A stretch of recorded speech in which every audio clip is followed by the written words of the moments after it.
Bom, então sejam bem-vindos a esta nossa segunda parte da nossa 14ª aula de Filosofia Medieval. Eu me chamo Cleibson Américo e estamos aqui vendo, né, a filosofia já na baixa Idade Média, a filosofia escolástica. Né? Quem não viu as aulas precedentes, né, vá lá e assista para acompanhar o que, é que nós estamos aqui discutindo. Né? E hoje, especificamente, estamos vendo a teoria política de Santo Tomás de Aquino, né, que é uma teoria política importante, uma teoria política, né, que tem uma incidência não só no âmbito eclesial, mas também no âmbito extra eclesial, e sobretudo quando se fala de direito, viu? Porque na modernidade a gente vai ver que vai haver uma dupla tendência lá, não é, de direito positivo e direito natural, né? E tudo isso tem bases tomistas, não é? Quem é da área do direito, né, sabe do que eu estou aqui falando.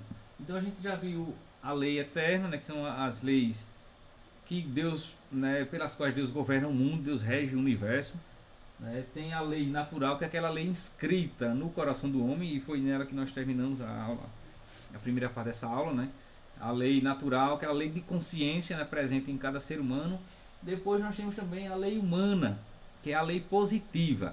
Essa palavra positiva, gente, quer dizer basicamente documentada. Quando a gente fala em lei positiva, quer dizer a lei documentada, a lei escrita em documentos, em corpos jurídicos, certo? O direito positivo, portanto, é aquele direito que está presente ali nos códigos de leis. Né? Então, tipo aqui em nosso caso, né, na nossa Constituição, é o conjunto disso tudo, né? Constituição, Código Civil, Código Penal, né, os diversos códigos de leis. Né? Quando junta tudo isso, nós chamamos de direito positivo, certo? E esta lei positiva, que é a lei humana, ela deriva da lei natural, certo? Ela deriva da verdade presente na lei natural. Né? Segundo São Tomás de Aquino, não é uma lei simplesmente historicamente construída, não é assim. É uma lei que tem suas bases na lei natural. E porque ela está escrita na natureza do ser humano, o bem, né, como preferível ao mal, então o homem depois ele corporifica isso em códigos de leis, né, que essas leis vão ser leis que vão servir tanto nacionalmente como também internacionalmente, né, porque a lei positiva ela é tanto para uma nação quanto também, né, para a coletividade universal, que nós chamamos isso de direito universal. Essa ideia do direito universal, né, é uma ideia que tem já suas bases tomistas, depois isso vai ser desenvolvido por alguns outros escolásticos mais tardios, né, como por exemplo Francisco Soares, né, depois também o Bartolomeu de Las Casas, né, que é o pai do direito, né, internacional, que a gente não, né, vai ver sobre ele, porque já está ali no começo da modernidade, mas só para citar, né, de repente quem tiver interesse em pesquisar um pouco sobre o Bartolomeu ou Bartolomé de Las Casas, que foi um colonizador jesuíta, frade, né, padre jesuíta, né, que vem aqui para as Américas, e ele é quem vai ser o primeiro a propor o direito jurídico dos indígenas, né? O direito o reconhecimento da dignidade, né, dos índios, né? Que os índios não devem de modo algum ser maltratados, nem massacrados, nada disso, porque eles também têm direito à dignidade humana como qualquer ser humano, porque também eles portam a natureza humana. Né? E por causa disso, Bartolomeu de Las Casas ele vai ser conhecido como o protetor, né, dos indígenas, né, e o primeiro a escrever, né, leis, né, noções jurídicas para defender o direito internacional, né, dos povos nativos. Né? Então, Bartolomeu de Las Casas é uma figura bem importante, pouco falada, né, injustamente pouco falada, né, infelizmente, mas é uma figura bem importante, né, para o reconhecimento universal da dignidade humana de todos os povos, inclusive daqueles povos, né, que incivilizados, né, no sentido de não estavam dentro, né, dos moldes das civilizações europeia e asiática, como é o caso dos povos indígenas e dos povos africanos. Então, isso entre outros, né, Bartolomeu de Las Casas, porque nesse sentido os padres jesuítas e alguns frades franciscanos são bem pioneiros, né, nesse sentido do reconhecimento da dignidade humana, uma dignidade que deve ser protegida moralmente e também juridicamente, certo? Então, a lei positiva, gente, é, né, todo um conjunto de leis, né, para reger a sociedade humana, que são as leis presentes realmente nos códigos. Né? E isso se faz necessário, né, porque em sociedade, né, a gente tem essa tendência, né, para o mal, para o egoísmo, né, para o pecado, para os erros. Por causa disso, faz necessário a lei humana. né, os códigos de leis, até para evitar, né, as chamadas aquelas leis da vingança, né, ou as leis taliônicas, né, que é a lei do talião, por exemplo, que era uma lei antiga, né, que estava presente em muitos povos, entre os israelitas inclusive, né, mas era muito próprio da Mesopotâmia, a lei do talião, que é aquela lei do olho por olho e dente por dente, né? Então, essa lei, que à época também foi importante, né? Porque essa lei, a gente hoje acha ela bárbara, né? Enfim, mas na época em que Hammurabi colocou isso no seu primeiro código, no que foi o primeiro código de leis, inclusive, da história humana, é o código de Hammurabi, né? Na Mesopotâmia, ali por volta do 18º século, mais ou menos isto, né? Eu até tenho o código de Hammurabi por aqui, em qualquer lugar.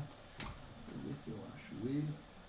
Eu acho que eu não vou achar ele agora, mas depois eu mostro, né? O código de Hammurabi, que foi o primeiro código de leis, né, escrito na história, né?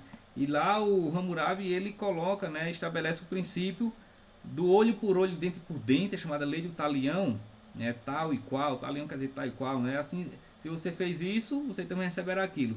Que isso era uma noção de justiça, né? Para nós hoje é algo muito rudimentar e até bárbaro, né?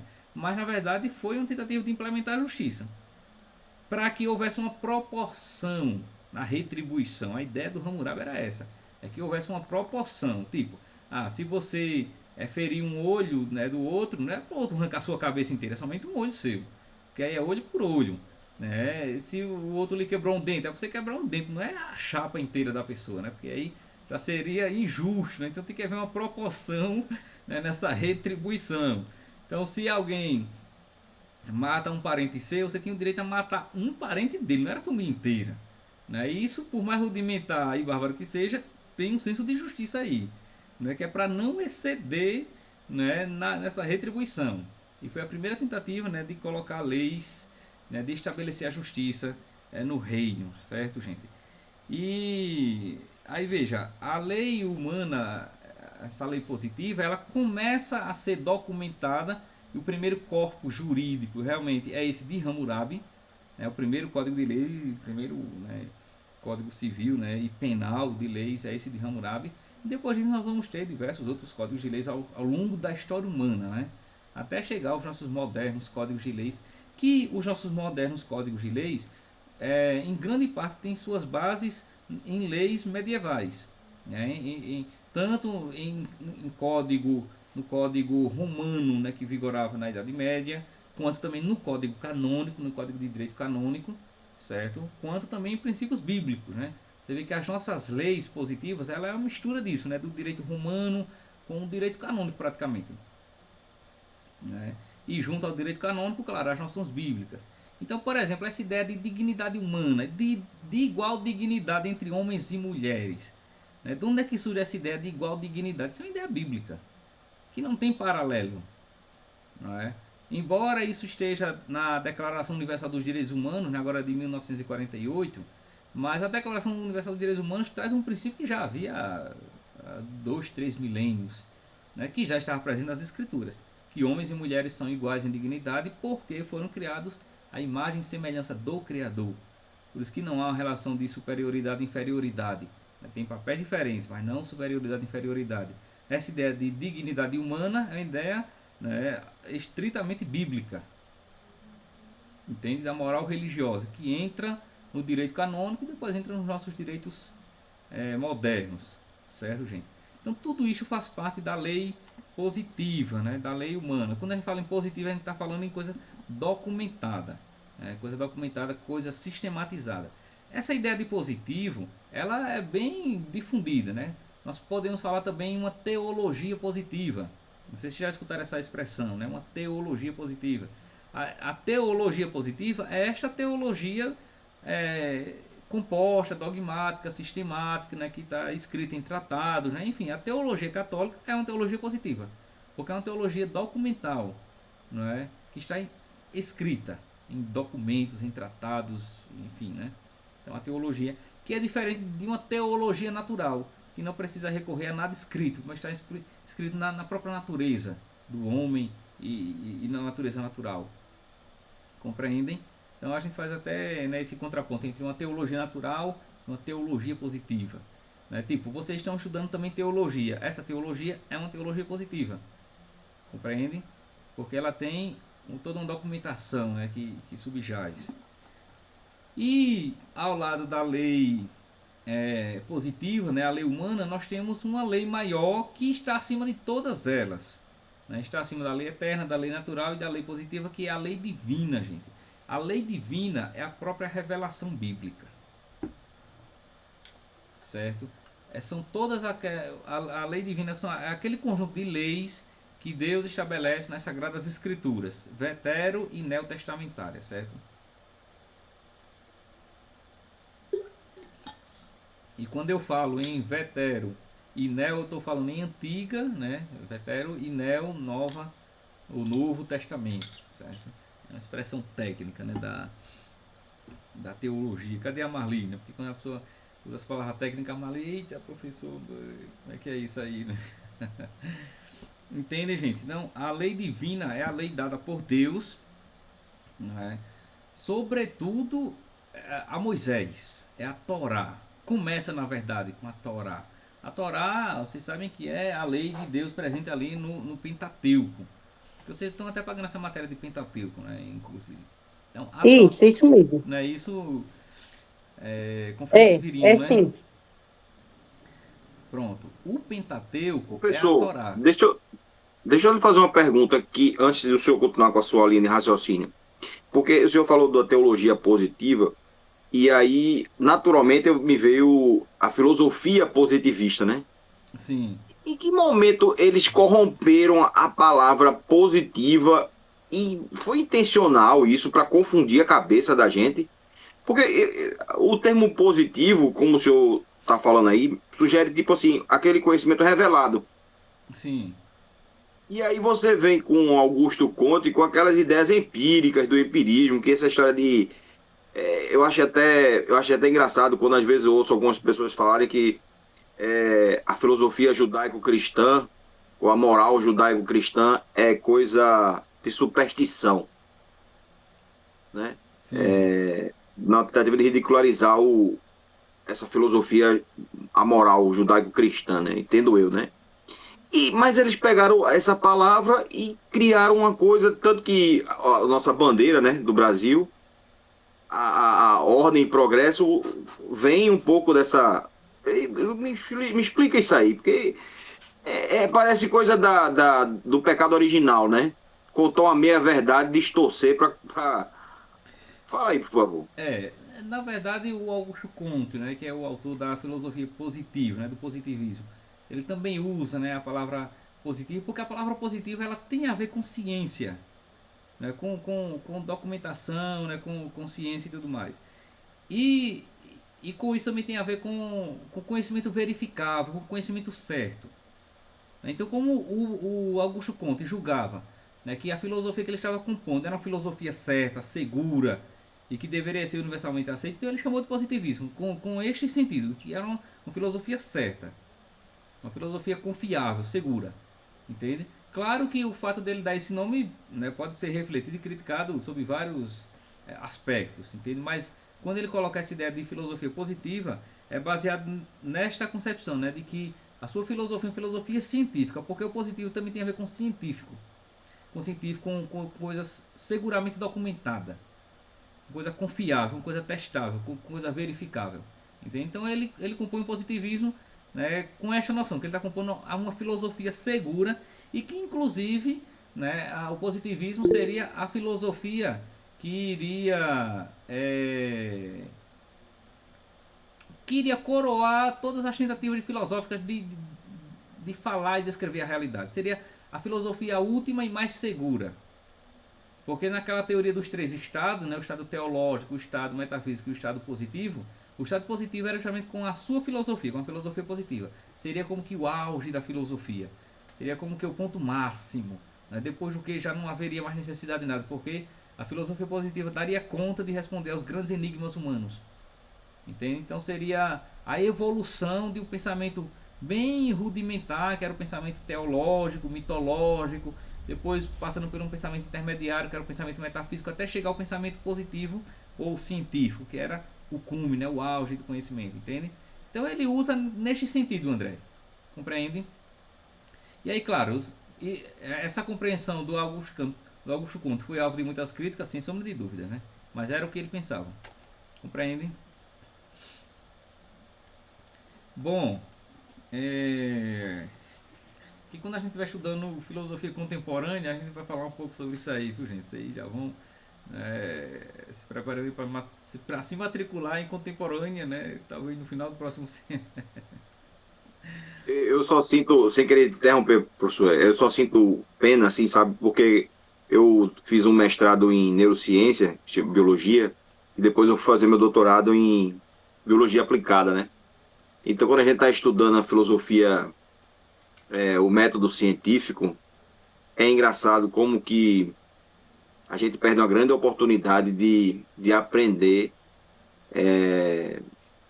com esses pensamentos que a gente aprende aqui, né? Então, assim, hoje eu realmente lastimo o que a academia faz com a lavagem cerebral dentro da ciência, né? Eu sou um cara que vem da ciência e hoje eu estou estudando teologia. Então, é uma pena mesmo. É verdade. É lastimável mesmo, viu? Essa separação que houve, né, entre as ciências, né, ciências da natureza, as ciências biológicas, as ciências humanas e a teologia realmente foi algo danoso. Foi algo que realmente trouxe prejuízo para a própria ciência, né? Eu achava Karl Popper Uhum. o máximo. Depois que eu li Confissões de Santo Agostinho, Karl Popper e Carl Sagan, meu Deus do céu, faz vergonha. É, que a gente estuda muito pouco é na filosofia da ciência, né? Se vocês tiverem a oportunidade de estudar a filosofia da ciência, né, a gente vai ver alguma coisa sobre ele. Ou mesmo quando a gente estudar contemporânea, eu acho que eu devo tocar um pouco sobre filosofia da ciência, né? Eu vendo Karl Popper, Thomas Kuhn, né, aquela galera ali.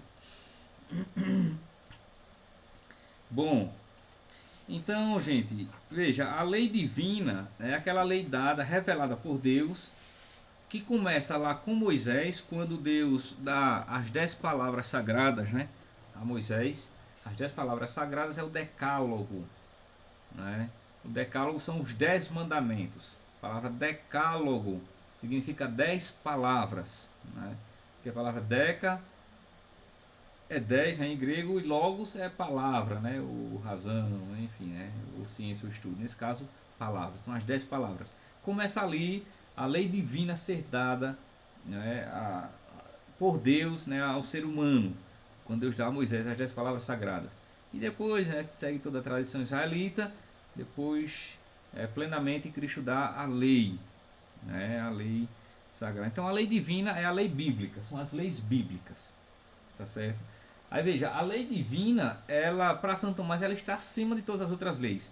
Porque o objetivo da lei divina não é conferir um conhecimento puramente humano, mas é conferir a própria salvação. É por isso que para ele essa lei está acima das outras leis. Porque a lei eterna é aquela lei que Deus rege o mundo, né? Mas este mundo ele é transitório, ele é temporário, não é? É um mundo, é um universo corruptível. Então, nesse sentido, a lei eterna, ela também é apenas para um espaço temporal, né, em que tem, né, o seu começo, meio e fim. A lei natural é uma lei dada ao ser humano para que ele consiga, né, viver evitando o mal e praticando o bem, mas isso também é algo temporário, porque o ser humano um dia vai passar. A lei positiva é uma lei apenas para a civilização, para a sociabilidade, para que o homem não viva se degladiando, né, se matando com os demais. Então é preciso que haja essa organização jurídica, né, na vida social. Agora, a lei divina, Santo Tomás coloca ela acima das outras leis, porque é aquela lei dada pelo próprio Deus para conferir a salvação eterna. Então ele coloca a lei divina como na condição, né, de superioridade, né, sobre ainda mais porque foi uma lei dada por Deus e consolidada pelo próprio Cristo, né, quando se faz carne e habita entre nós, certo, gente? Aí veja, é dessas noções jurídicas aqui que vão surgir duas tendências no direito, né? que é o direito natural e o direito positivo, certo? O direito natural é aquele direito, ainda hoje tem isso, né, no mundo jurídico, né? O direito natural é aquele direito que se organiza, né, que é pensado a partir da ideia mesmo de lei natural, de lei de consciência, de moralidade.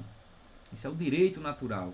Já o direito positivo é aquele direito que está escrito nas leis, que não tem estritamente uma obrigação de unir lei e moralidade, certo? O direito positivo, gente, ele não tem essa estrita observância, né, e de estabelecer esse nexo necessário entre moralidade e entre direito. Tanto não é assim que, tipo, os nossos direitos, os nossos códigos de leis, eles podem muitas vezes ter leis legais, no sentido de faz parte da legalidade, mas leis totalmente imorais. E a gente, se a gente for discutir, a gente conhece aqui leis que são legais, né, que estão na lei, que faz parte da lei, mas são leis imorais. Não é que você olha assim, como é que essa lei funciona, meu Deus do céu? Não é? Porque tem leis que são imorais, embora sejam legais. E por que isso? Porque no direito positivo não há esse nexo necessário, sine qua non, entre direito e moralidade, como é na tendência naturalista do direito. Que essa tendência naturalista hoje é a minoria, né? É a minoria dos juristas que pensam o direito natural. A maioria é na tendência positivista, né? De um direito positivo. O Aldo é da área do direito também, né, Aldo? O Aldo conhece bem isso aí. Quiser comentar alguma coisa, Aldo, sobre isso aí? Josiane também. Isso é. Eu estava lembrando aqui da teoria tridimensional do direito, de Miguel Reale, né? Que ele diz que a lei é fato, valor e norma. Acontece um fato, a sociedade valoriza e cria-se a norma, a norma é a portaria, lei, decreto, norma jurídica. Por exemplo, uma mulher apanhando em casa, do marido, do filho, do irmão, aí a sociedade dá um valor, não pode, não sei o quê, aí Lei Maria da Penha, é um exemplo, tá entendendo? Aí ele tem essa teoria, faz tempo que eu estudei isso, aí não estou bem lembrado, mas é mais ou menos por aí, na teoria tridimensional do direito, que a lei se... Uma vez um professor de filosofia meu contou uma história, Ricardo Jorge, o nome dele, disse que antigamente o homem era nômade, e o homem andava, quando tinha alimento, aí ia embora para outro lugar que tinha alimento, e as mulheres viram que aquelas sementes jogadas lá na terra nasciam. Aí criou-se a agricultura. Aí depois começaram a domesticar os animais, aí o cara fez a cerca. Isso aqui é meu. Aí começou a confusão. A partir dali vem a lei, porque isso aqui é meu. Aí pronto. Começou a confusão aí para fazer as leis. É bem interessante, entendeu? Quando surgiu a propriedade privada, quem fala disso também é o Rousseau, né? Na origem da desigualdade entre os homens, né? Uma obra do Jean-Jacques Rousseau. Pois é. Josiane, você quer falar, Josiane? Perdi o finalzinho aqui, que a vizinha bateu, eu acabei saindo. Perdi o seu finalzinho ali. Eita. Tô escutando aqui. Tá bem. Sayonara, tá indo tudo claro aí, Sayonara. Marromeno. Eu tô com o olho no padre e outro na missa, mas tô tentando acompanhar, viu? Tô fazendo a tarefa aqui com o menino. Tá bem. Então, gente, vejam. O direito positivo, né, é um direito, esse direito documentado, não é, codificado, né, em leis, e que ele não, como falei, ele não necessariamente reflete a moralidade, não está ligado necessariamente à moralidade, né? É como também a política moderna. Veja que o direito positivo, né, ele, assim como a política moderna, ela também não tem uma associação mais intrínseca com a moralidade, né? Desde a filosofia política ali de Nicolau Maquiavel, né? Que a política, na teoria política, vai caminhar por caminhos independentes, sem uma conexão necessária com a moralidade. Tanto que a política moderna, ela dissocia, paulatinamente, e hoje é assim, a política moderna ela dissocia direito, ou melhor, política e ética. Não deveria ser assim, né? Mas é assim que está aí, né? Então o político, para ser político, ele não precisa necessariamente ser ético, né? claro, no Brasil os nossos políticos são éticos, né? São pessoas morais, obviamente. Eu tô falando que tem países no mundo, né, que os políticos não vivem uma vida ética, né, gente? Não é o nosso caso, né? Achamos a nossa classe política é um negócio maravilhoso, né? De honradez, de virtude, né? Conforme dizia Platão, que os governantes têm que ser os mais virtuosos possíveis. É o caso do Brasil. É não, André?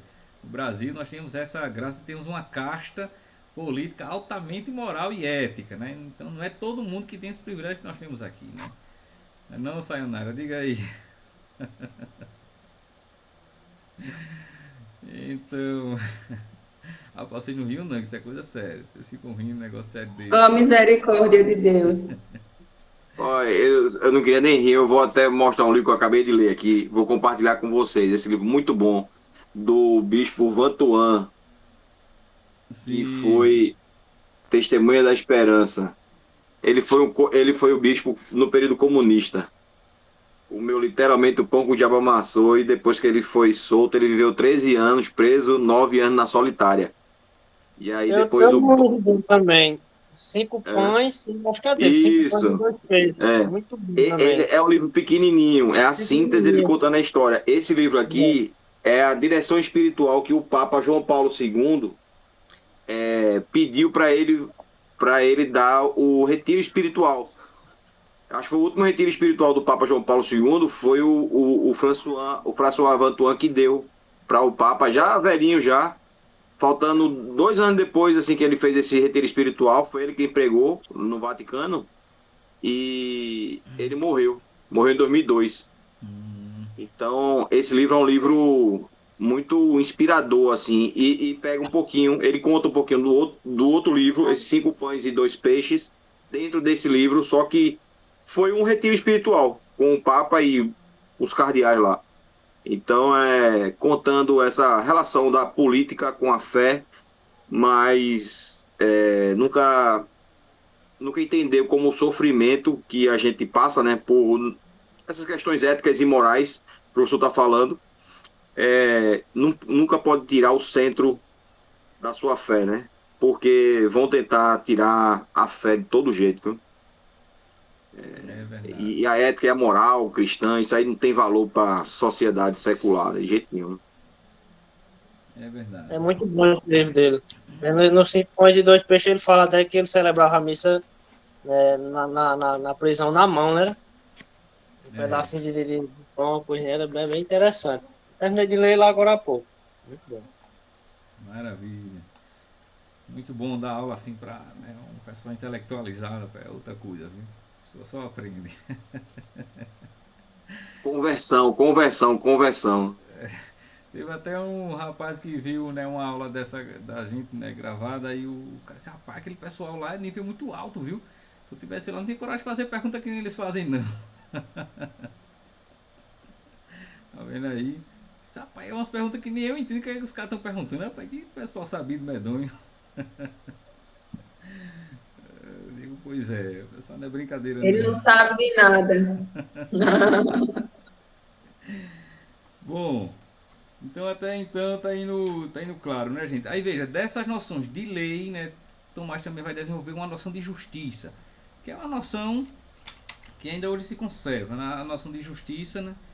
A justiça como uma disposição natural, uma disposição do espírito, né, para dar a cada um o que lhe é de direito.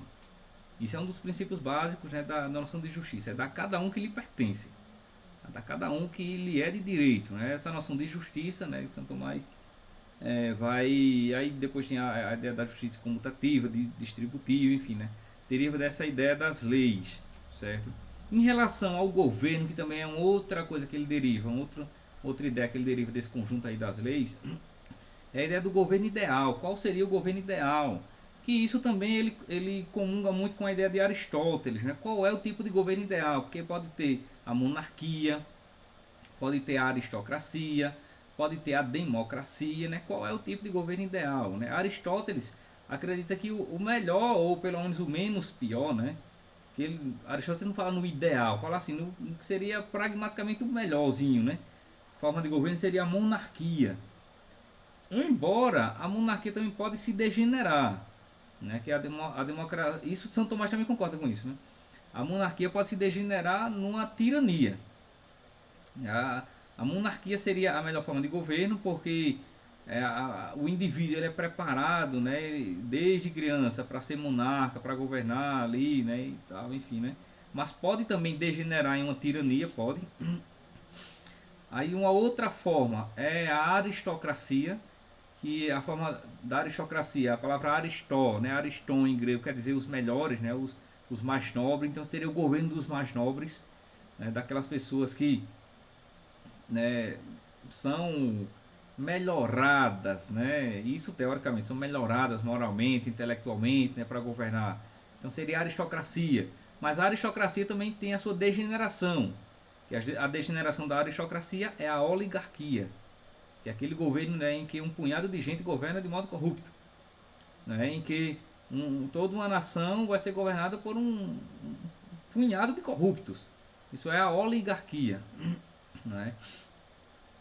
Que é uma coisa que a gente não sabe muito bem, né, como isso na prática se dá, porque a gente não tem exemplos de oligarquia, né, em nossos municípios, estados, né, ou mesmo na nossa União, né, aquelas pessoas ali que com conluio entre eles, né, acabam governando todo mundo, né, e fazendo a sua vontade ser soberana e governam corruptamente, né, o estado, a nação, o município, né? Então é a oligarquia.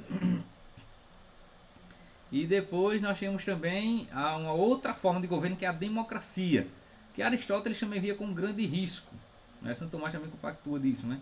A democracia é uma forma em que o povo governa, mas pode se tornar também uma demagogia, pode, né? Pode ser, a democracia também tem sua degeneração, né? Que é a demagogia, em que o povo pode também fazer péssimas escolhas, né? A maioria pode também escolher algo muito ruim e isso comprometer todo mundo. Um exemplo moderno que a gente poderia dar de uma democracia que se degenerou totalmente é o nazismo, por exemplo, né?